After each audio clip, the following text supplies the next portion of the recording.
आप सुन रहे हैं रेडियो टशन, जो छू ले आपका मन। भारत को जीतने के लिए चाहिए केवल 4 रन। अगली गेंद उठाकर ऊंचा लंबा स्ट्रोक, ये दर्शक दीर्घाओं में जाकर गिरेगा। जोरदार जवाब महेंद्र सिंह धोनी का छक्का और भारत विश्व विजेता। आप सुन रहे हैं रेडियो टशन, जो छू ले आपका मन।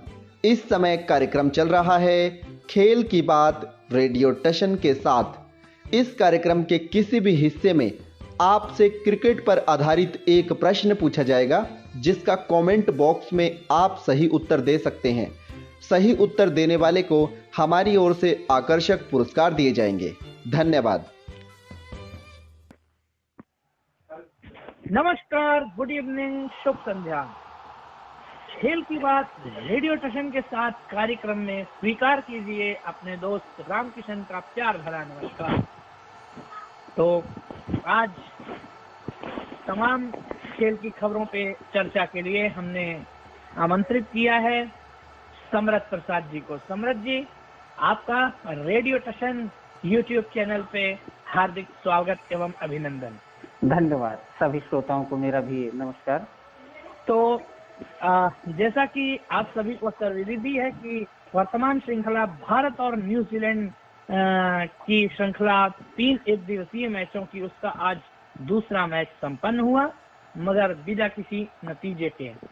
यदि हम थोड़ी बात कर लें तो भारत ने इसमें चेंजेस किए कुछ, जिनमें शार्दुल ठाकुर की जगह दीपक चाहर को खिलाया गया और संजू सैमसन की जगह दीपक हुडा को खिलाया गया। टॉस पिछली बार की तरह न्यूजीलैंड ने जीता। पहले क्षेत्र रक्षण करने का फैसला किया क्योंकि बारिश आने का अंदेशा था। तो बिल्कुल सही फैसला उनके हिसाब से होना चाहिए था, और कोई भी टीम होती वो यही करती, क्योंकि शिखर धवन ने भी यही बात कही थी। लेकिन भारत ने बहुत संभल की बैटिंग की और 4.4 ओवर का खेल हुआ था। वहीं पे बारिश ने पहली बार खलल डाला और वहां पे 22 रन बनाए थे, यानी इंडिया ने 22 रन बनाए थे और कोई विकेट नहीं खोया था। 19 रन बना के खेल रहे थे शुभमन गिल और 2 रन बना के खेल रहे थे शिखर धवन। बारिश हुई, बारिश के बाद फिर खेल हुआ। खेल को 29 ओवर का कर दिया गया रिड्यूस करके। उसके बाद पुनः खेल शुरू हुआ। शिखर धवन ने अपना विकेट खोया ज्यादा तेज खेलने के चक्कर में, क्योंकि 29 ओवर के खेल में कुछ एक्सिलरेट करना था। तो उसी रिगार्डिंग शिखर धवन आउट हुए। आए द स्काई सूर्य कुमार यादव, वही पुराना रंग, पुरानी जान पहचान, पुराना आतिशी अंदाज लेकर, और सूर्य कुमार यादव ने जब दोबारा बारिश आई, जब स्कोर था 12.5 ओवर की समाप्ति पर 89 रन, फिर बारिश ने खलल डाला। उस समय सूर्य कुमार यादव 25 गेंदों में 34 रन बना के और शुभमन गिल 43 रन बना के क्रीज पर थे। और उसके बाद खेल नहीं हो सका और मैच को अबेंडन घोषित कर दिया। तो ये तो समझी रही, और एक विकेट मिला, वो मैट हेनरी को मिला आई थिंक। तो जी मैं समरथ जी से पूछना चाहूंगा, पहली बात समरथ जी, आपकी नजर में क्या टॉस जीता, तो क्या ये न्यूजीलैंड के कप्तान का बिल्कुल सही फैसला था? जी हाँ, एक तरह से देखिए क्या है कि ये जो हैमिल्टन, सीडन पार्क हैमिल्टन में मैच था, यहाँ पर क्या होता है कि अम्यूमन टीमें जब जीतती हैं टॉस तो वो पहले फील्डिंग करती हैं। 2003-4 में जब भारत वहां गया था तो बुरी तरह श्रृंखला हार गया था, और अभी भी ऐसे काफी दौरे रहे, और न्यूजीलैंड अक्सर फील्डिंग करके मैच जीतता रहा है। अपने घरों में बड़े लक्ष्य का पीछा वो बहुत अच्छे से करते हैं। तो फिर बारिश का भी अंदेशा था। तो मुझे ऐसा लगता है कि बारिश के बाद क्या है कि जो विकेट पे नमी रहती है उसका फायदा गेंदबाज को मिलता है। तो उस अंदेशे के अनुसार अच्छा फैसला था। हाँ बिल्कुल। और भारतीय जोड़ी शिखर धवन और शुभमन गिल ने शुरू में कुछ थमी हुई शुरुआत की। क्या यह अप्रोच सही थी? हाँ देखिए, क्या था कि 4-5 ओवर का था, जो जिस समय बारिश आई थी तो उस समय 5 ओवर 4 गेंदों का खेल हुआ था, 4 गेंदें 5 गेंदों का, जिसमें 22 रन बने थे। तो उस समय तक का अप्रोच सही है गलत नहीं कह सकते, जब तक 10 ओवर का मैच न हो। लेकिन टिकाऊ अंदाज जिसे कह सकते हैं, तो 4-5 ओवर में ठीक ही है। अमूमन ऐसा ही एक दिवसीय मैच होता है, आप कई टीमों को देखें, वो तो बहुत यथाकथा होता है कि 5 ओवर में 40, 50, 35, 45 ऐसा। तो 5 ओवर के लिहाज से तो सही था। खैर तो मैं इस चीज पे और आना चाहूंगा कि मैट हेनरी की वापसी हुई है। पहले मैच में भी उन्होंने प्रदर्शन किया, ये वाला भी मैच खेला।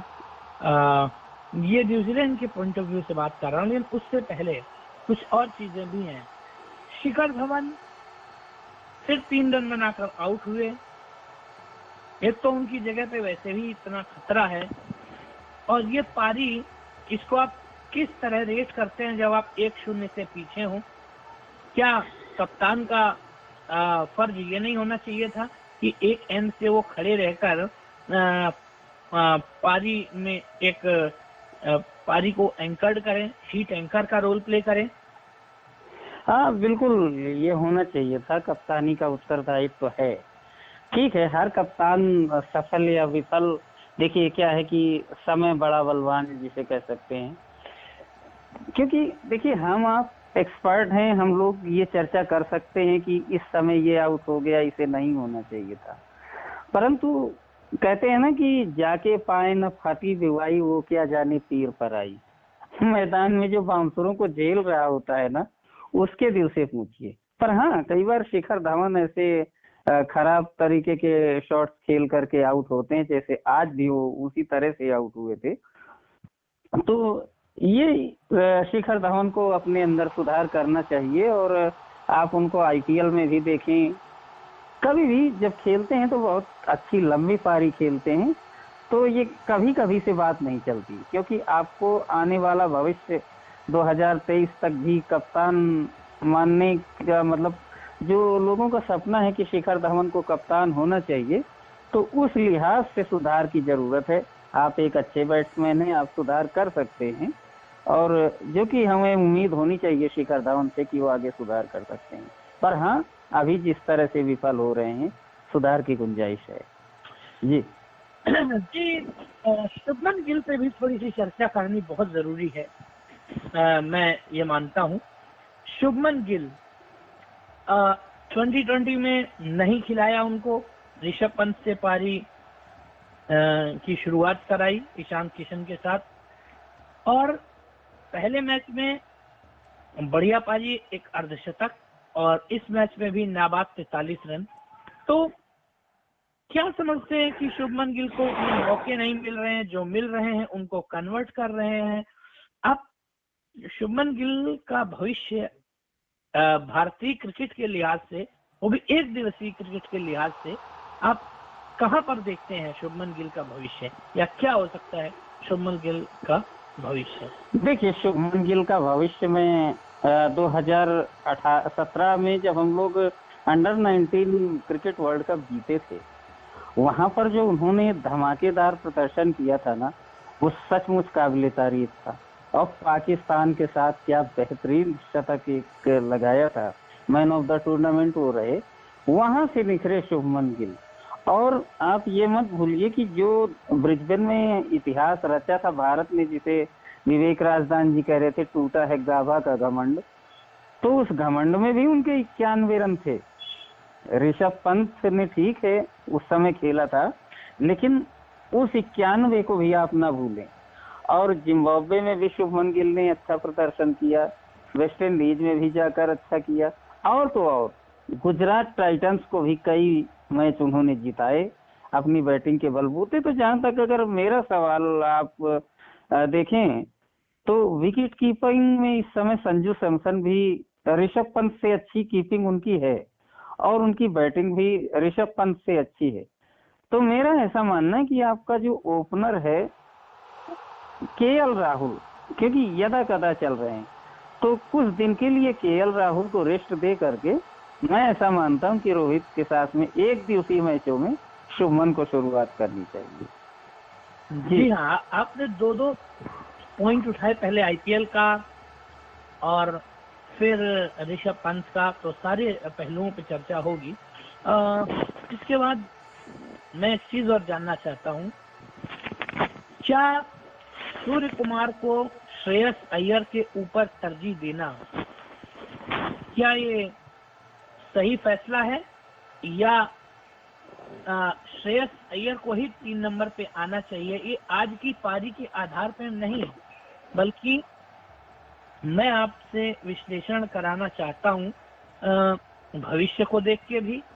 विराट कोहली नहीं रहेंगे उसके हिसाब से भी, जब नहीं रहेंगे तो, और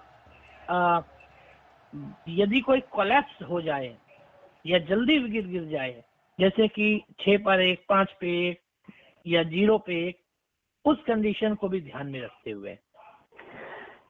बहुत अच्छा सवाल है आपका।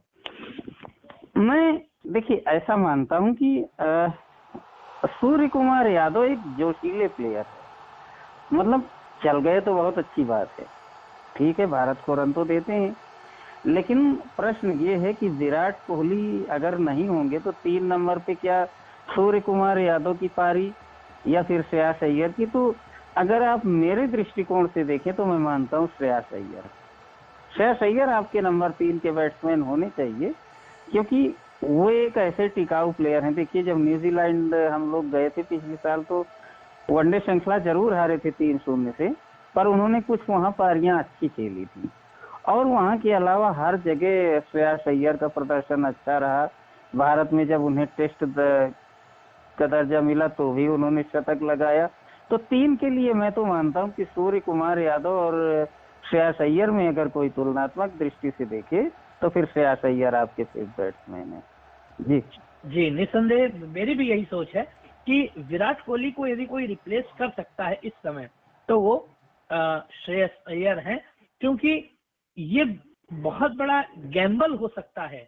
यदि 0 पे हमारा पहला विकेट गिर गया है या 10 पे 1 हो गया है और वहां पे यदि हम सूर्य कुमार को भेजते हैं तो मुझे लगता है कि बहुत बड़ा गैम्बल है। आप 0 पे 2 भी हो सकते हैं, क्योंकि अटैकिंग शॉट खेलेंगे और वहां पे दोहरी चुनौती है और एक गैम्बल है। यदि चल गए तो लोग कहेंगे बहुत बढ़िया, चल गए तो हीरो, और नहीं चले तो 0। तो बिल्कुल आपकी बात सही है, मैं भी इत्तेफाक रखता हूँ कि सूर्य कुमार 4 नंबर का ही स्लॉट का खिलाड़ी है। ये मेरी भी अपनी व्यक्तिगत राय। खैर, अब हम आगे बढ़ते हैं। संजू सैमसन सब कुछ पहला मैच में अच्छा किया, मगर क्या संजू सैमसन के साथ ऐसा हुआ जो उनको इस मैच में बाहर बैठना पड़ा? क्या ऐसा गुनाह था जो कि इस मैच में उनको बाहर बैठना पड़ा? मेरे हिसाब से तो पहले मैच में सब कुछ उन्होंने अच्छा किया था। वो साझेदारी की उन्होंने जिसकी सख्त जरूरत थी, और श्रेयस अय्यर के साथ वो साझेदारी आई थिंक थी वो। तो उसके बाद कीपिंग भी बहुत अच्छी की। कीपिंग की नहीं थी, ऋषभ पंत कीपर थे आई थिंक, लेकिन अच्छी करते हैं, आपने कहा है अपने वक्तव्य में। तो क्या ऐसी संजू सैमसन की गलती थी जिसका उन्हें रिवार्ड मिला कि उनको टीम से बाहर किया गया? यदि बाहर करना ही था, आपको दीपक हुड्डा को खिलाना था, तब सुंदर की जगह खिला लेते, हुड्डा को खिलाना था, पंत की जगह खिला लेते। आखिर ऐसे क्या आवश्यकता आन पड़ी कि सैमसन की जगह आपको खिलाना पड़ा हुड्डा को? जी देखिए, कुछ लोग क्या कहते हैं कि हम ट्राई कर रहे हैं, हम एक युवा टीम तलाश रहे हैं, पर क्या है कि भारतीय क्रिकेट में आजकल इतनी, मतलब ये कह लें कि राजनीति है कि यहाँ खिलाड़ियों को छोड़िए, अब तो कोच भी रेस्ट करने लगे हैं। राहुल द्रविड़ रेस्ट पर हैं, वीवीएस लक्ष्मण गए हैं कोचिंग में। तो संजू सैमसन की जगह मैं मानता हूँ ठीक है आप ट्राई कर रहे हो, पर इतने नाम आपने लिए सर कि इसको खिलाना चाहिए उसको खिलाना चाहिए, लेकिन मैं एक सीधी सी बात पर आता हूँ कि अगर आपको ट्राई ही करनी थी तो आप संजू सैमसन को खिला लेते, ऋषभ पंत को हटा करके दीपक हुड्डा को ट्राई कर लेते। ये करना चाहिए था भारतीय मैनेजमेंट को, क्योंकि ऋषभ पंत अब कुछ महीनों से वो पारी नहीं खेल पा रहे हैं जिसके ऋषभ पंत जाने जाते हैं। और कौन जानता है, T20 में तो मैं तो उन्हें जानता ही नहीं आईपीएल के अलावा किसी चीज में, और आईपीएल में भी अब बल्ला उस तरह से नहीं बोलता। देख लीजिए दिल्ली कैपिटल्स का क्या हाल रहता है, जीतते हैं तो विदेशियों के बल पे जीतते हैं। तो अगर आपको ट्राई करना था तो आप एक ही ट्राई कर सकते हैं कि संजू को आप खिलाइए और कुछ दिन ऋषभ पंत को आप, मतलब दीपक हुड्डा आपके विकेट टेकर बॉलर हैं, आपको विकेट भी देते हैं अगर आप उनसे ओवर कराते हैं। तो दीपक हुड्डा को ही अगर खिलाना है तो आप ऋषभ को ड्रॉप कर सकते हैं, मैं ऐसा मानता हूँ। और कीपिंग में अभी भी कह रहा हूँ कि ऋषभ पंत से अच्छी संजू करते हैं। देखिए जी, तो एक बात आपने उठाई थी आईपीएल की, तो उस पे मैं आपका बहुत संक्षिप्त सा कमेंट चाहता हूँ। अभी कई खिलाड़ियों ने कहा है या कई लोगों ने कहा है कि जो भारत की विश्व कप में हार हुई है इसकी जिम्मेदारी या इसका जो कोई खास जिम्मेदार है वो है आईपीएल। तो आप कितना मानते हैं, क्या आईपीएल इसके लिए जिम्मेदार है या एक मिनट, या आईपीएल इसके लिए जिम्मेदार है, या फिर क्या आईपीएल ने आपको एक नई पौध दी है? क्या आईपीएल ने ये जो आप सेमीज तक पहुंचे नए लड़कों की बदौलत, बुमराह नहीं थे आपके पास और भी काफी लोग कई सीरीज में नहीं रहे, आयरलैंड में भारत ने वो जो जीत दर्ज की, और भी जो है नए लड़के परफॉर्म कर रहे हैं, क्या आईपीएल का केवल विश्व कप की हार का दोष है या कहीं ना कहीं आप किस दृष्टि से आईपीएल को देखते हैं? नहीं, मैं ऐसा नहीं मानता कि आईपीएल विश्व कप की हार का दोष है या फिर आईपीएल भारतीय टीम की कमजोरी है, मैं ऐसा बिल्कुल भी नहीं मानता। क्योंकि देखिए आईपीएल वो भट्टी है जिसने आपको अच्छे अच्छे खिलाड़ी मतलब तपा करके अच्छे अच्छे सोने दिए। आपको सूर्य कुमार यादव मिले, आईपीएल से मिले, इंग्लैंड को जोफ्रा आर्चर मिले, आईपीएल से मिले, और दीपक चहर मिले, आईपीएल से मिले, दीपक हुड्डा मिले, आईपीएल से मिले। तो आईपीएल से खिलाड़ी मिले। अब रहा प्रश्न हार का, तो क्षेत्र रक्षण जो कि हमारा शुरू से मतलब कमजोर पक्ष रहा है सर, तो केवल वो जिम्मेदार है, क्षेत्र रक्षण जिम्मेदार है और खराब बॉलिंग जिम्मेदार है और मिडिल ऑर्डर को जिम्मेदार कह रहे हैं। तो आईपीएल, ऐसा मैं नहीं मानता कि आईपीएल कमजोरी है क्रिकेट की। आईपीएल होता है, मैं मानता हूँ अच्छा है और होना भी चाहिए आईपीएल को, क्योंकि यहीं से आपको अच्छे खिलाड़ी मिलते हैं। और केवल भारत को ही नहीं, विदेशों में भी कई खिलाड़ी आईपीएल से ही मिलते हैं विदेशियों को। जी सर। जी, एक सवाल न्यूजीलैंड के पॉइंट ऑफ व्यू से, कि न्यूजीलैंड अभी मैट हेनरी के साथ है, मैट हेनरी, सऊदी, फर्गुसन, यदि वोल्ट आते हैं तो कौन बाहर जाएगा? सॉरी, एक बार क्वेश्चन दोहराएं प्लीज। तीन तेज गेंदबाजों के साथ अभी न्यूजीलैंड खेल रहा है, फर्गुसन, मैट हेनरी और सऊदी। ट्रेंट वोल्ट नहीं है। यदि वोल्ट आते हैं तो कौन बाहर जाएगा तीन में से?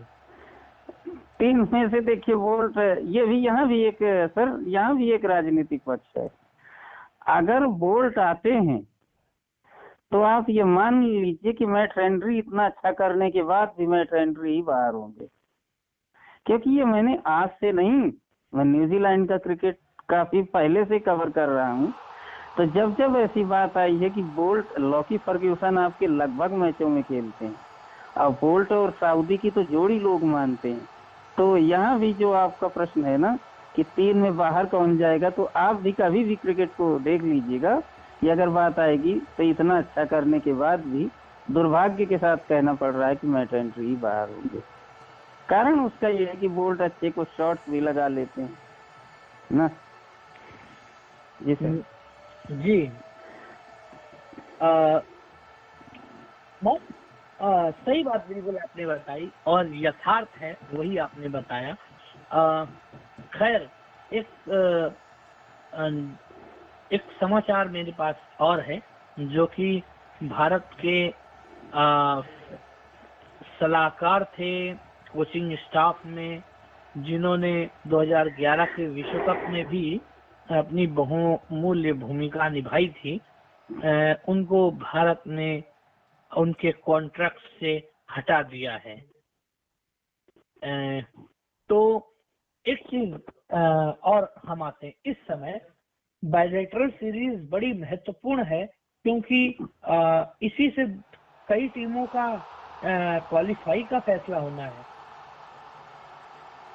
तो फिलहाल मैं इस बात पे आऊंगा कि ये जो आज बारिश हुई, इससे किसका आप भला मानते हैं, या ये कहें कि इस बारिश ने किसको नुकसान पहुंचाया, किसको फायदा? देखिए, इंडिया तो क्वालिफाई है, इंडिया के लिए तो कोई टेंशन वाली बात है नहीं। और विचित्र बात तो यह है कि क्वालिफाई है तो सिर्फ इसलिए कि मेजबान है, ये कुछ लोगों का मानना है। लेकिन मेरा एक अपना मानना ये भी है कि देखिए 18 मैचों में हम लोग 11-12 मैच जीते हैं, कुछ हद तक ये भी है। लेकिन अब आपने घाटे की या नुकसान की बात की तो न्यूजीलैंड है, क्योंकि हम लोग यहाँ भी नंबर 1 पे हैं यार, और वहाँ भी वो 4-5वें नंबर पे हैं। तो अगर आपने ये पूछा कि इसमें घाटा किसका, तो घाटा ज्यादा न्यूजीलैंड का, हमसे ज्यादा। भले ही वो श्रृंखला जीत जाएं, अगला मैच हो तो वो जीत जाएं, लेकिन बावजूद उसके जितने मैच उनके रद्द हों तो फिर घाटा उनका है जी, क्योंकि आपको 15 मैच बाहर खेलने हैं और 15 मैच घर में खेल। जी जी। तो एक और सीरीज चल रही है पाकिस्तान वर्सेस श्रीलंका की। पहला मैच अफगानिस्तान ने जीता था, अफगानिस्तान श्रीलंका की पहला मैच अफगानिस्तान ने जीता था, दूसरा मैच चल रहा था, लेकिन आज बारिश के कारण उस मैच का भी नतीजा नहीं निकल पाया। 48 ओवर में 228 रन बनाए से पूरी टीम आउट हो गई थी अफगानिस्तान की, और 10 पर जब कोई नहीं था तब बारिश ने खलल डाला और मैच पूरा नहीं हो सका, मैच का नतीजा नहीं आ सका। तो ये सब कुछ बातें हैं। खैर, अब मैं सवाल पे आना चाहूंगा, जो हमारा सेगमेंट चलता है कि आप हमारे YouTube चैनल में जो वीडियो अपलोड होगी, इस वीडियो को पूरा सुने और सवाल आएगा बीच में, उस सवाल का यदि आप सही जवाब देते हैं, पूरी श्रृंखला में जो भी ज्यादा से ज्यादा सही जवाब देंगे, सबसे ज्यादा, तो उनको हम सिलेक्ट करेंगे और आकर्षक पुरस्कार से पुरस्कृत करेंगे। तो ज्यादा से ज्यादा लोग भाग लें, वीडियो को पूरा देखें और YouTube के कमेंट बॉक्स में आप अपना जवाब लिखें। तो जी, आज का सवाल ये है, श्रोताओं आपको ये बताना है कि वो कौन सा तेज गेंदबाज है जिसने किसी एक बल्लेबाज को एक ही अंदाज में 11 बार LBW आउट किया है। सवाल मैं दोबारा दोहराता हूँ, वो कौन सा तेज गेंदबाज है जिसने किसी बल्लेबाज को एक ही अंदाज में 11 बार LBW आउट किया है। इस सवाल का जवाब आपको देना है। जी, वो कौन सा गेंदबाज है जिसने एक बल्लेबाज को एक ही तरीके से 11 बार LBW आउट किया है? जी, तो यही सवाल है। आप कमेंट बॉक्स में आइए और अपने जवाब को टाइप करिए, और जिनके सबसे ज्यादा सही जवाब होंगे इस श्रृंखला के अंत तक, उनको हम आकर्षक पुरस्कार से पुरस्कृत करेंगे। तो अगला मैच 30 तारीख को खेला जाएगा, तीसरा एक दिवसीय। तो इस अंक में फिलहाल इतना ही।